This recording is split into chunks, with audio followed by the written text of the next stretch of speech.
오늘은 사사기서 14장의 말씀을 묵상합니다. 삼손은 그의 이름처럼 이스라엘의 태양 같은 존재로 태어났습니다. 그런데 14장의 말씀을 보면 멋지게 출생했던 삼손은 칼 한 번 빼보지 못하고 창 한 번 던지지 못하고 블레셋 군사들 앞에서 공 한 번 치지 못한 채 여자 뒷공무니만 따라다니다가 인생을 탕진하고 맙니다. 실망스럽게도 그는 영웅의 모습이 아닌 정말 한심한 모습을 보여주고 있습니다.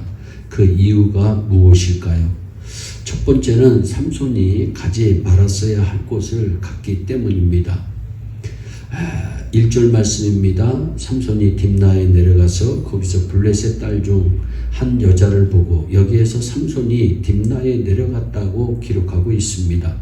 성경에 보면 영적인 장소로 갈 때는 올라간다라고 언급하는 반면 영적인 장소에서 나올 때는 내려간다라고 언급합니다. 예를 들어 요한복음 2장 13절에 유대인의 유월절이 가까운지라 예수께서 예루살렘으로 올라가셨더니 라고 말씀합니다. 반면에 누가복음 10장 30절에서 어떤 사람이 예루살렘에서 여리고로 내려가다가 강도를 만났다 기록하고 있어요. 예루살렘에서 여리고로 내려갔다고 말씀하고 있습니다. 정리해보면 올라갔다는 것은 영적인 자리, 은혜의 자리로 갔다는 의미인데 반해 내려갔다라고 하는 것은 육신적인 자리, 세상적인 자리로 갔다는 의미입니다.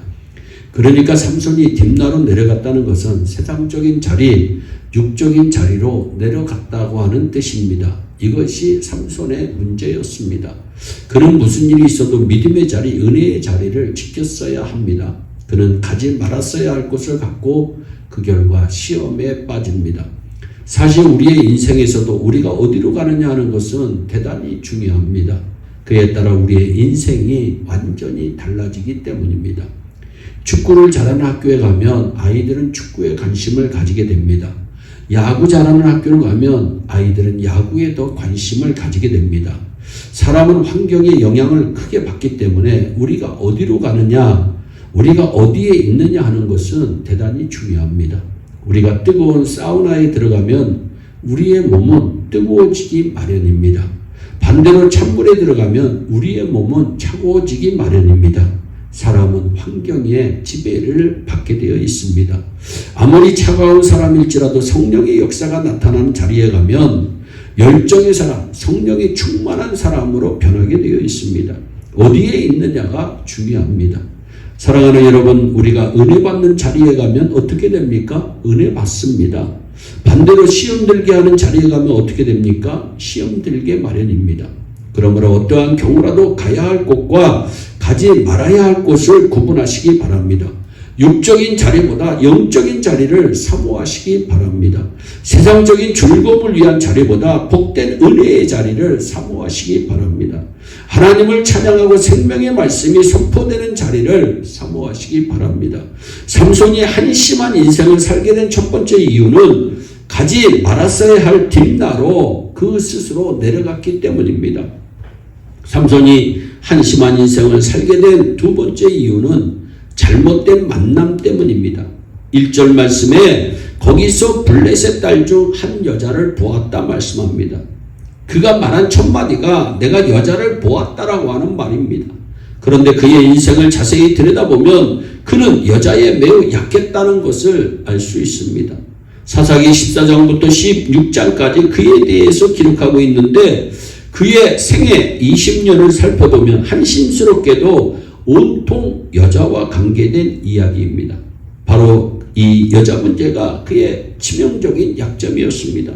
삼손의 문제는 이성의 문제입니다. 그가 이성 문제를 잘 다루었다면 어쩌면 성경 역사에서 가장 큰 업적을 남긴 사람 중에 한 사람으로 기록될 수 있었을 것입니다. 그러나 그는 자신의 약점을 다스리지 못해서 한심한 인생을 삽니다.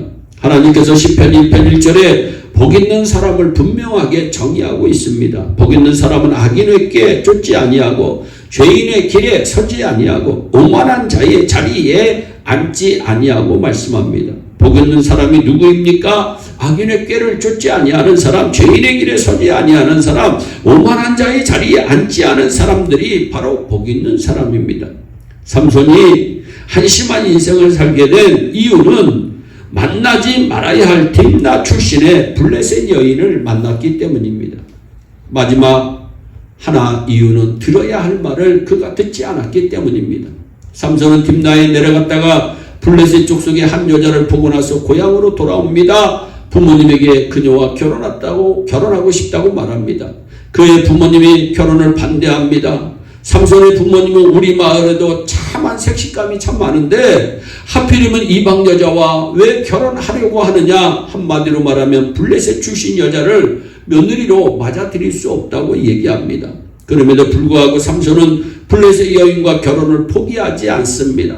결국 삼손의 부모는 아들과 함께 딥나로 내려갑니다. 5절의 말씀에 삼손이 그 부모와 함께 딥나에 내려가서 딥나의 포도원에 이른즉 어린 사자가 그를 맞아 소리를 지르느니라. 그들이 포도원에 접근했을 때 갑자기 사자가 나타납니다. 이상한 일입니다. 사자는 일반적으로 정글이나 울창한 숲속 같은 인적이 드문 곳에 서식합니다.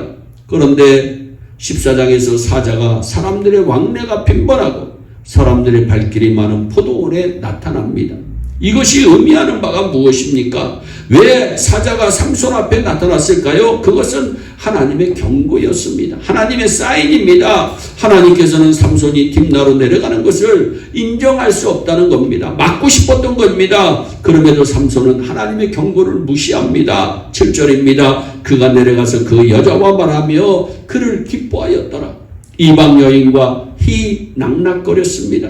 그는 하나님의 경고를 깨닫기는커녕 여자 바라보고 웃고 있는 한심한 모습을 성경은 보여주고 있습니다. 사자를 통해서 주시는 하나님의 경고를 무시하고 장난으로 여긴 것입니다. 사랑하는 여러분, 여러분들은 어떻습니까? 혹시 삼손처럼 하나님의 경고를 무시하고 있지는 않습니까? 하나님의 경고를 무시하면 나중에 후회합니다. 하나님의 사인을 잘 깨닫기 바랍니다. 그리하여 하나님이 주시는 기회를 놓치지 않는 축복의 주인공이 되기를 주 예수 그리스도의 이름으로 축원합니다. 기도하겠습니다. 사랑의 하나님, 참 감사합니다. 하나님, 삼손은 귀한 인생으로 태어났는데 하나님 한심한 인생을 살고 맙니다. 하나님, 우리 모두 하나님 자기의 약점을 잘 다스려서 주님 바라보며 날마다 승리하는 축복의 귀한 하나님의 백성들이 되게 하여 주옵소서. 감사하고 예수님의 이름으로 기도하옵나이다. 아멘.